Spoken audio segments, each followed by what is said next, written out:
Hello everyone, welcome back. In this video we're going to talk about chapter 11 from the Helicopter Flying Handbook, which is all about emergencies and hazards. As always, we're only going to cover things that are peculiar to helicopters and not things that are shared with airplanes. Okay, so let's go ahead and get started. So what's something that's definitely specific to a helicopter? That would be an auto rotation. So what is an auto rotation? It's something that you do if your engine fails. Or there are some other conditions where you might also choose to enter an auto rotation.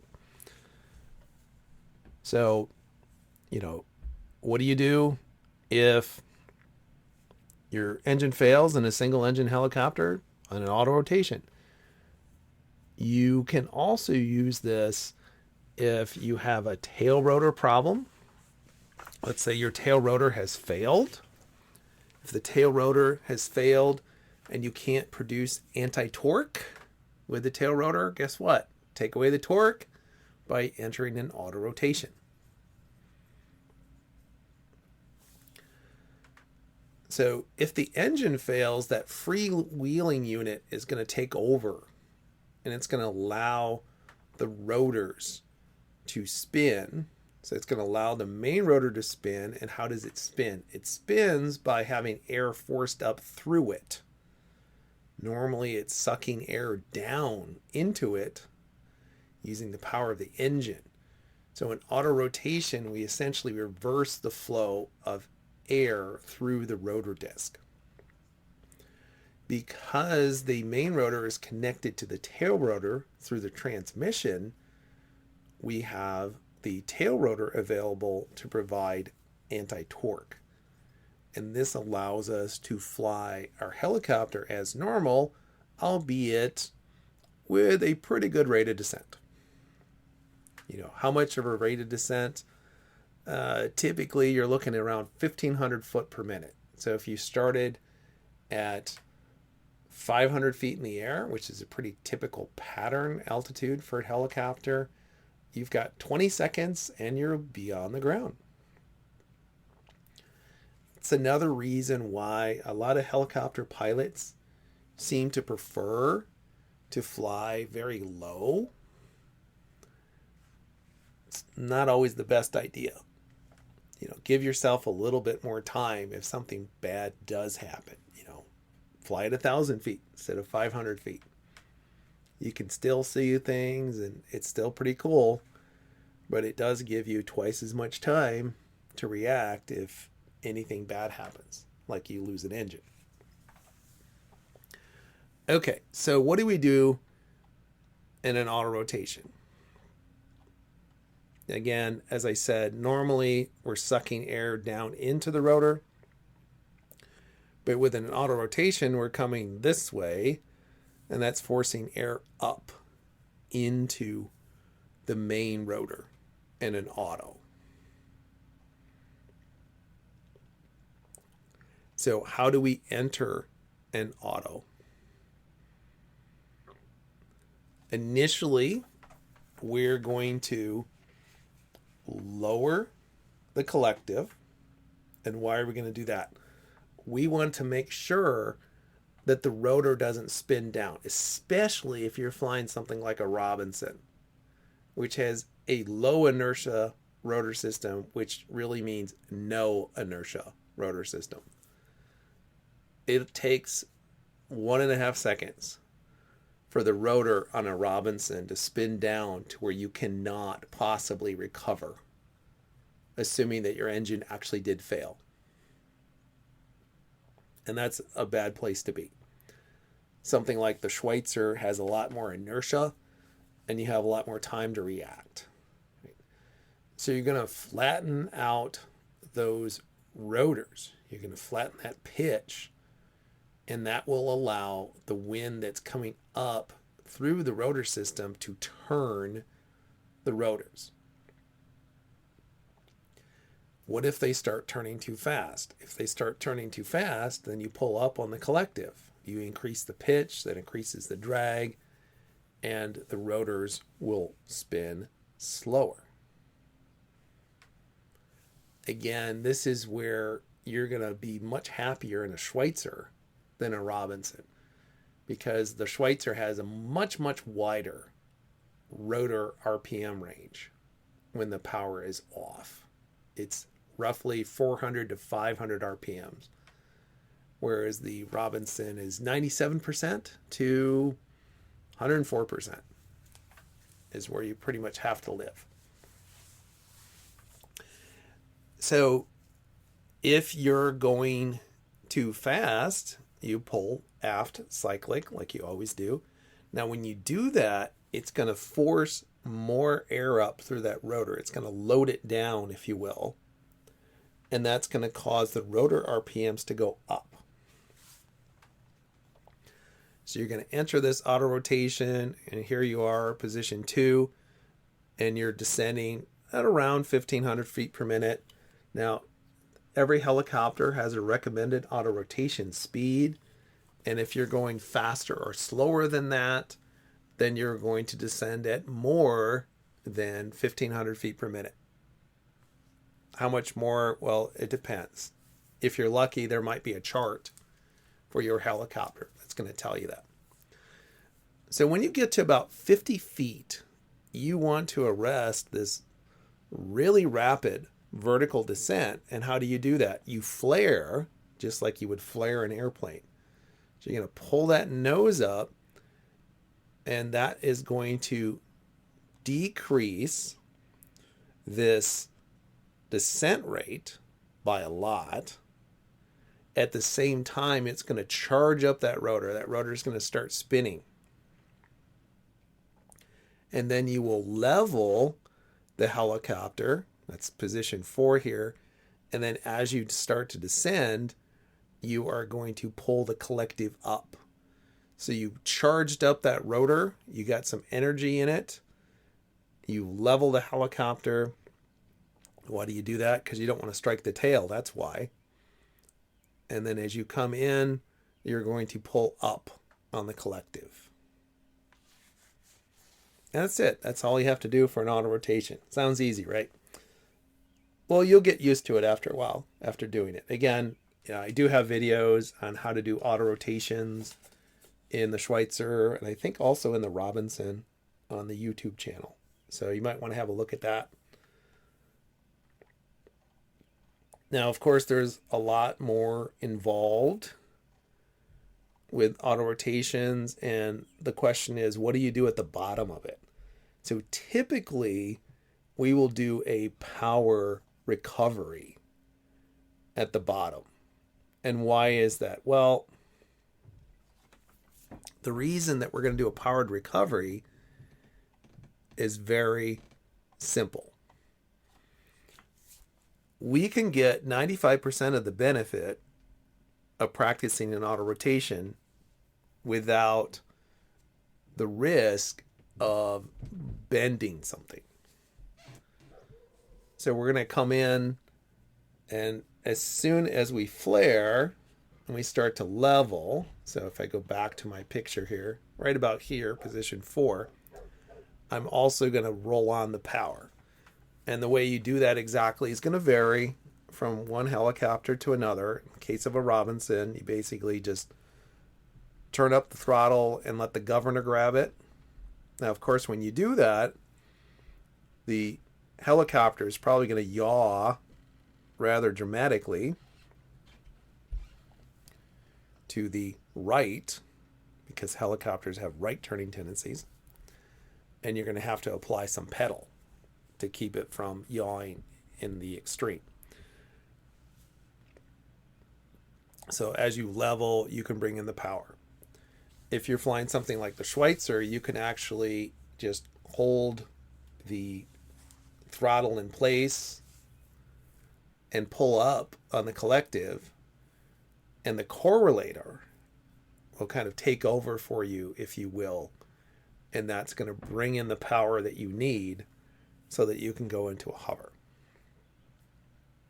One thing I will say about auto rotations, if you're doing full down auto rotations, which you probably won't be doing unless you're practicing to become a CFI, they are very twitchy in the Robinsons. they're not so bad in the Schweitzer.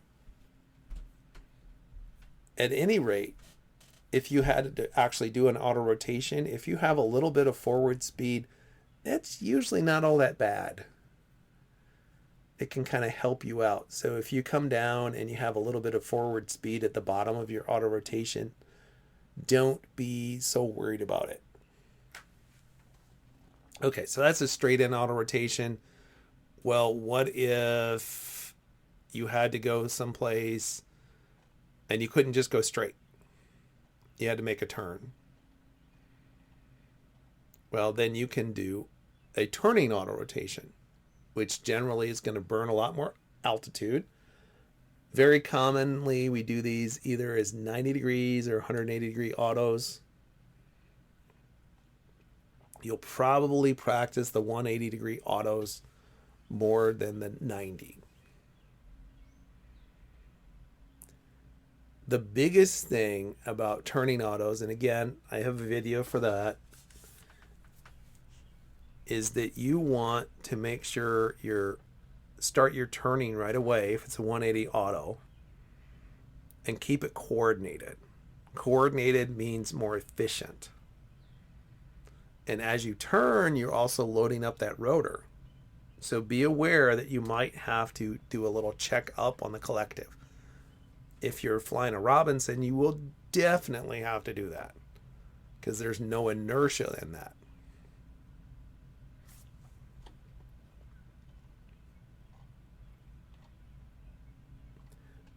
And essentially what you're going to do is you're going to turn while you're in this descent, this auto-rotative descent, and then eventually you're going to transition to a straight-in auto.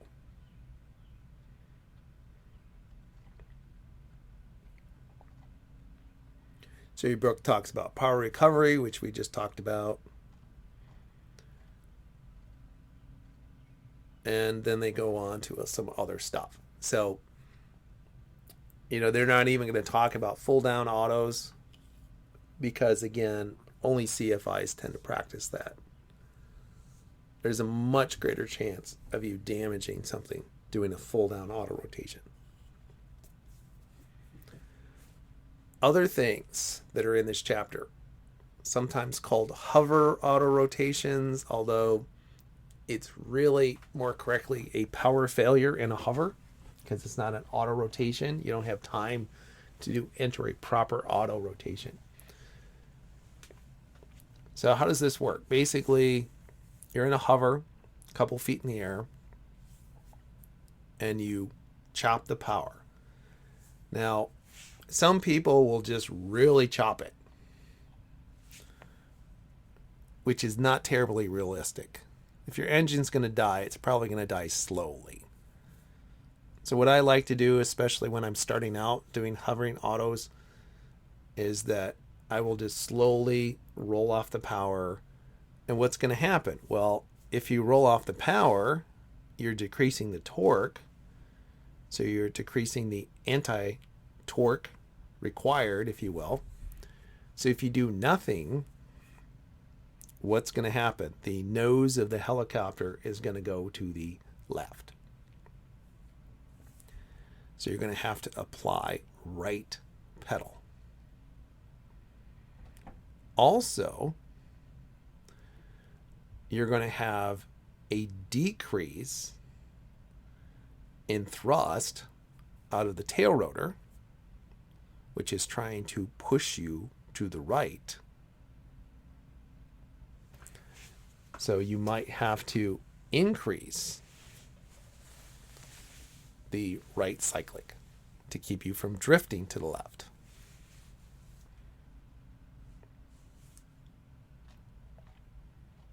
And that's how you do a hovering auto, which again is not really the proper description for what's going on. All right, the book also talks about Vortex ring state, formerly called settling with power. What is that?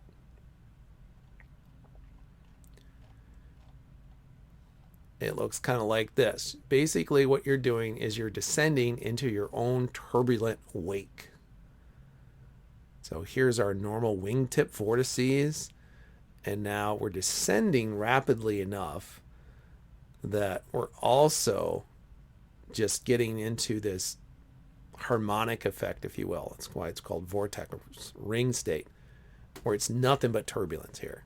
Right? And the more power we add, the worse the situation gets.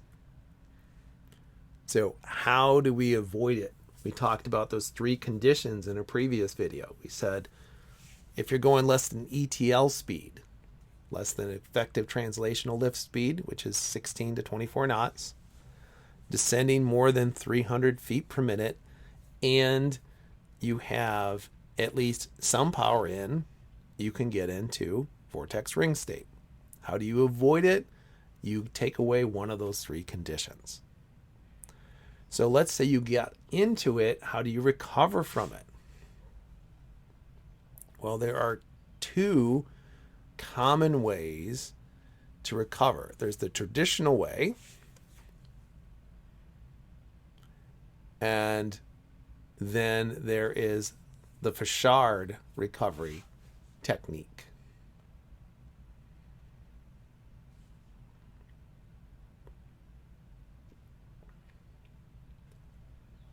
And again, here's those 3 conditions.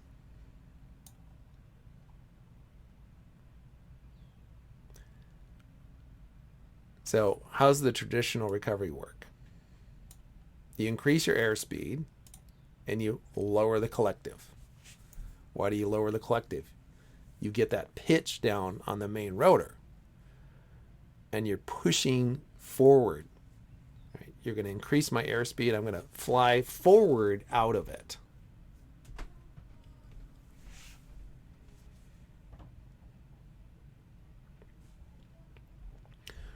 What's another way of getting out of it? The Fashard recovery technique. Right?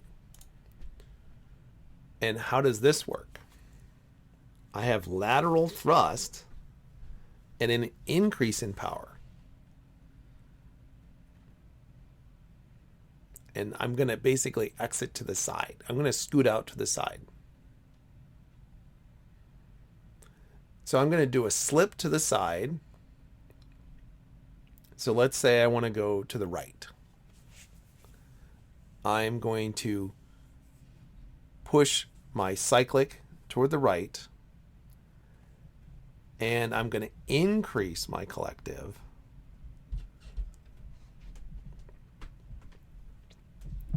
at the same time. Now, I might want to also apply left pedal. And you might say, why would you do that? And the reason for that is actually kind of simple. What happens if I just push the cyclic to the right? It's going to try to turn to the right. I don't want to turn to the right, though. I want to slip out of it to the right.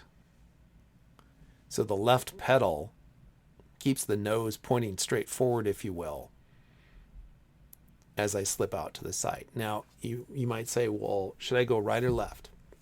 Well, if you think about it, what part of the rotor is going to recover first? It's whichever side way you're pushing to. So if I'm pushing to the right side of the rotor blade is going to recover first. And guess what? That's the advancing side in most helicopters. So that's a good thing. It's not the retreating blade that's going to recover first. It's the advancing blade that's producing more lift. So you can recover with very little altitude loss using the Fashard technique. And that's something you'll definitely practice with your instructor. Talk about retreated blade stall. You know, if you're going so fast that the retreating blade has essentially very low airspeed and it can't produce any lift, then you get retreating blade stall. And that's a limiting factor in how fast your helicopter can fly.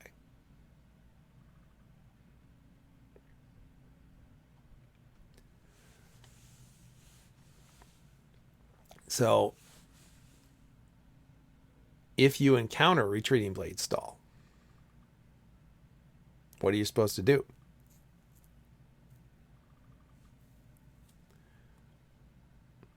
So what you want to do is drop the collective.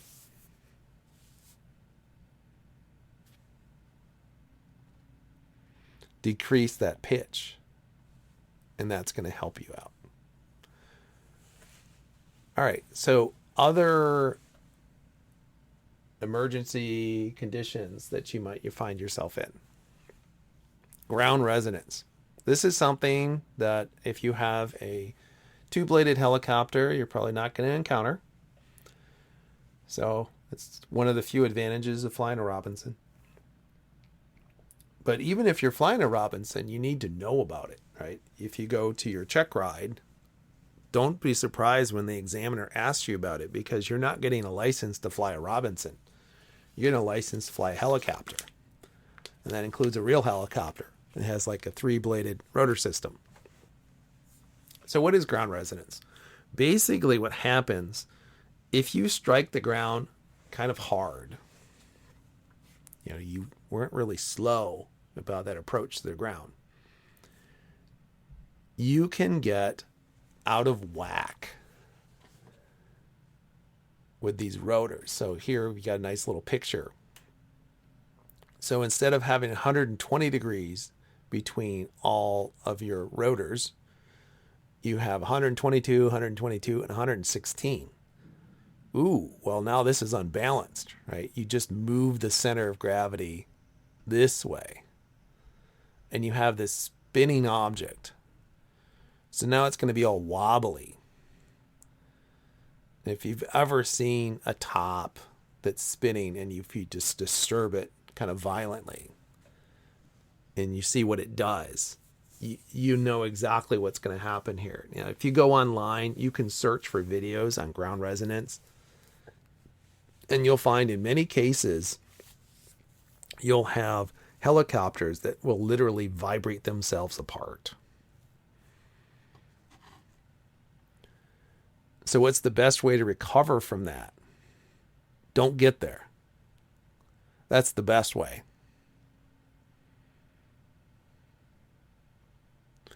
Now, if you have low RPMs, the only thing you can do is close the throttle and lower the collective. But if the RPMs are high enough, you can take off again, which is a normal recovery. Now, again, talk to your flight instructor, because some helicopters, they might recommend one of these over the other one.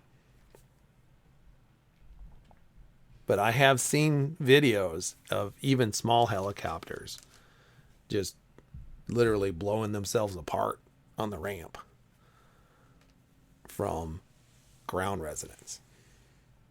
Okay, other problems you can have. Dynamic rollover. We talked a little bit about slope landings. We said slow, slow, slow. What can cause dynamic rollover? You need a rolling moment, a pivot point other than the CG. So basically, one of the skids is on the ground, say. And you need to have more thrust than weight. What can cause that to happen? You can forget to tie something down. You could sink into soft pavement, black top on a really hot day. Or, maybe it's grass and it's muddy. Or it's ice. You got to be careful. I've seen helicopters, like jet-powered helicopters with pilots that should know better, take off and just crash immediately because they got a dynamic rollover. Well, what happened? They caught a skid on something. And the other thing is that they didn't learn the lesson. How do you take off into your hover? Slowly. That's how. Just yank in the power and immediately try to leave the ground.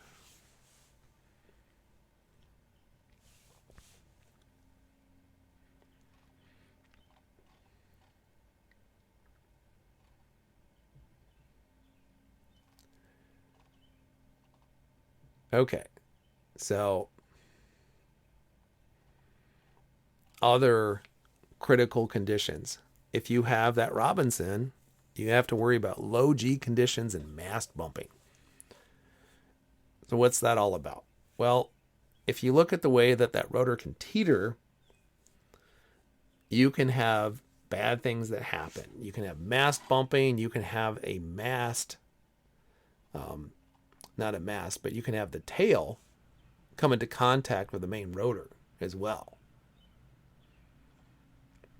And you can literally chop it off. If you ask yourself, why are there all these special rules on the Robinson? And this is why. Because of the rotor system they have. You have a low G condition. What happens is this rotor is expecting to have a little bit of a load on it. And now it starts to just float. When it's floating, it can tilt. And it can tilt so that it is hitting the mast. And it's going to go thump. Right? And you're going to feel it. It's going to feel like someone just took a sledgehammer and just smacked that mast. It's also possibly going to shear that sucker right off. It's hard to fly a helicopter without a main rotor. Again, you can also have the rotor flex and strike the tail. I've seen videos of that happening too. When you get into turbulence and something like a Robinson, you got to slow down.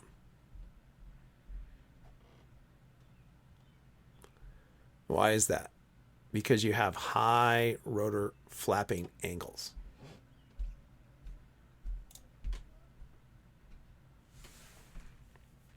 How do you recover from this? How do you avoid it? Flight simulation can be good to see what kind of happens. Obviously, you don't want to try to get mast bumping in your helicopter. That's kind of a dumb thing to do.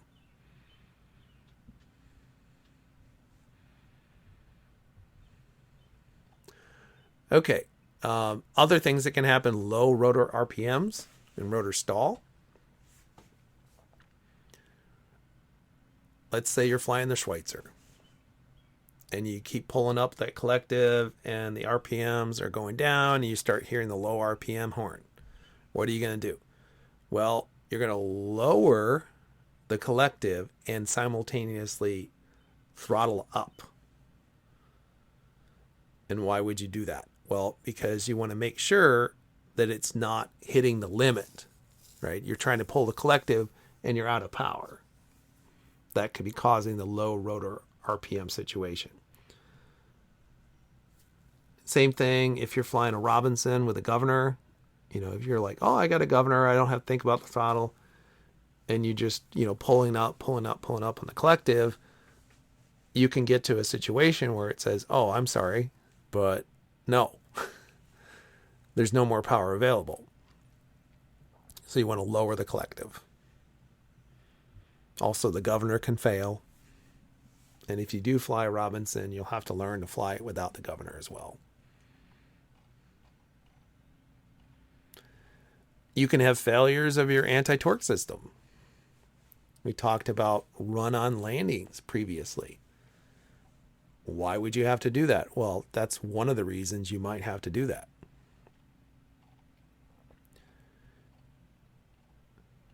So what if you have a stuck left pedal? That's your high power setting. Remember, the left pedal is the power pedal. So you reduce the power, nose goes to the left. You roll off the power, enter in auto, it's even worse. So what do you do if you got a left pedal stuck? You're essentially going to come in with a normal to steep approach. And once you get a couple feet in the air, then you're going to, try to land as best you can. You might do a run-on landing.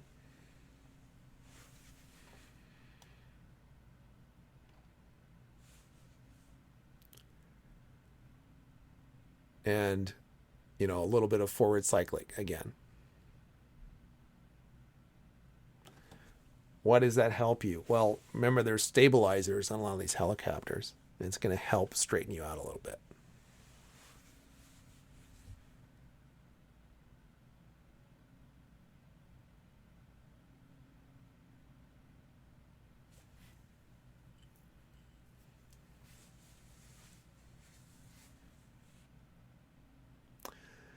What if you have a stuck pedal that's right or neutral?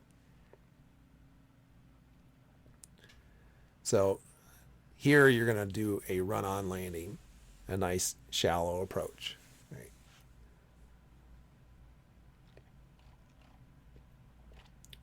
Talks about LTE, loss of tail rotor effectiveness, which is a big problem in your helicopter. Why is it a big problem? Well, this is something that can happen whenever you have wind. And if wind is coming from the right direction, you can have this issue. So, the joke is kind of like, okay, there's like 20 degrees of wind direction where you can't get these problems. It's a little bit better than that. But it is a good 2/3 of that circle where you can get into LTE. So here, the first thing we'll talk about is main rotor disc vortex interference. So you've got that vortex from the main rotor.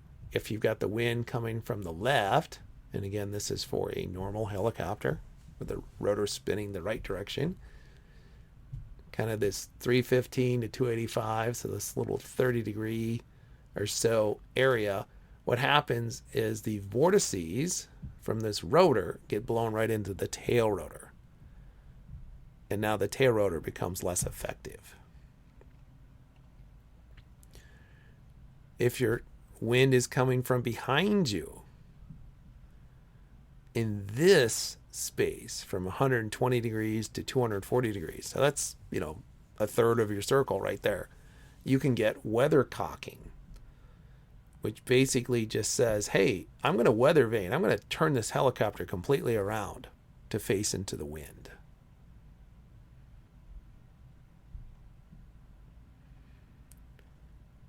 And finally, you can get tail rotor vortex ring state, where the wind is blowing the wake of this tail rotor right back into it. And that's in this 330 to 210 range. So what's the ideal situation when you're trying to hover, especially in a helicopter? Well, the wind's in your face is the best. If the wind's not in your face, a wind from the right is better. Look at here, I've got wind from the left. I've got wind from behind me. And I've got wind from the left. So either a headwind or a right quartering headwind is the most desirable situation.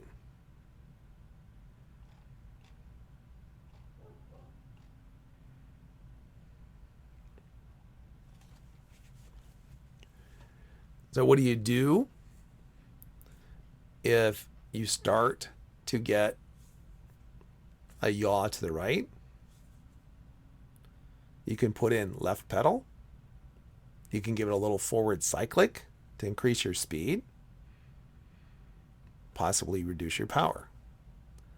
Reduce your power, that reduces your right turning tendencies.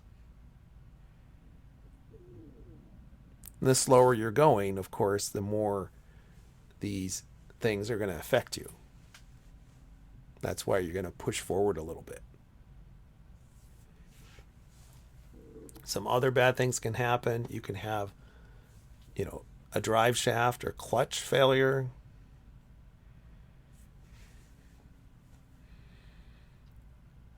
We have belts. On the Robinson, you have 2 belts. On the Schweitzer, you have 8 belts. That's a lot of belts that have to fail in order to have a failure of the drive system. But it could happen. And if you don't know what to do, remember the rule, when in doubt, auto out. Enter an auto rotation. Get out of it. Other things that can happen, some of these guys have hydraulic systems, and you might have a hydraulic failure. That's okay. They always have a manual reversion. So if you're flying, say, an R44, your controls get really heavy, but you can fly it, just not comfortably. In fact, some of the older R44s didn't have hydraulics. You're supposed to get them retrofit today. So sometimes you'll see an R44 Astro and you're like, oh, wow, that's super cheap. There's a reason for that. It needs a $30,000 retrofit. That's why. The governor can fail. So if you're flying a Robinson, it has a governor. If it fails, then you're going to have to fly it like a normal helicopter without a governor. Now, here's the thing that sucks, though. It has a very small RPM range. So it's a lot harder to fly than a typical helicopter that doesn't have a governor. Again, you're looking at 7% changes instead of 25%. So it's much, much harder. Plus, there's no inertia on that rotor system as well. Okay. Abnormal vibrations. If it's low frequency, it's probably coming from your main rotor. 100 to 500 cycles per minute. That's about the speeds that your rotor is turning. If it's high frequency, it's probably from the tail rotor.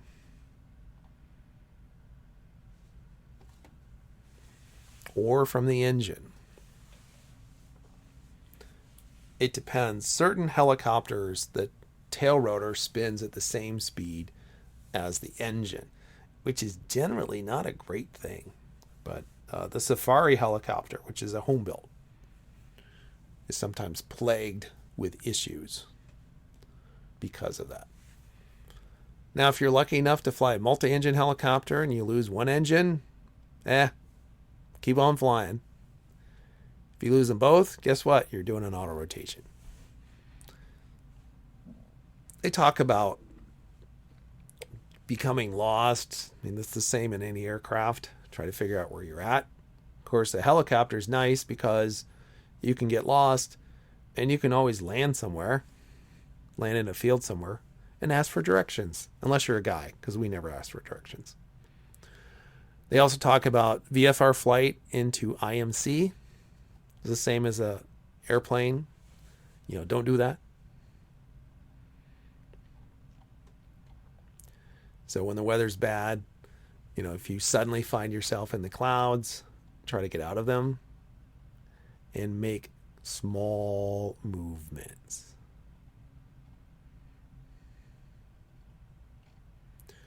Unlike airplanes, we typically don't have gyros. A lot of training helicopters have no gyros at all.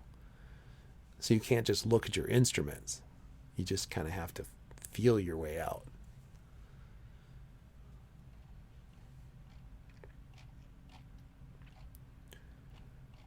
All right, and that is pretty much chapter 11.